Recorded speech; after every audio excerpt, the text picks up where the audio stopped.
Hello and welcome to my channel. I am BeardedDev. This is SQL Sunday Quiz Week 6 and it's going to be all about SQL data types. First of all, we're going to have a quick look at the question that was asked last week. The question was, what result is returned when executing the following statement? And it was select 3 modulo 2. Was the result 3, 2, 1.5 or 1? And the correct answer was actually number 4. SQL modulo 2 will return 1.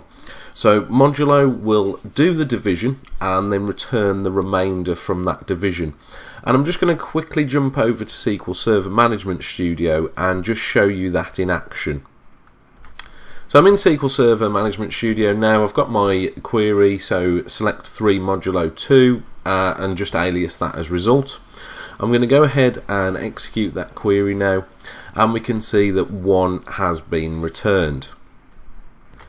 Now we're going to have a look at the question for this week, all about data types. So the question is, which of these data types should be used for a column that contains a string where the length is variable and the maximum length is 100? Should it be number 1, blob, number 2, varchar max, number 3, varchar 100, or number 4, char 100? Put your answers in the comments below. Don't forget, if you are new to the channel, subscribe. There is lots of great content on business intelligence, data analysis and SQL programming. And if you'd like to see your question posted on the channel, send me an email to askbeardeddev@gmail.com. Thanks a lot for watching.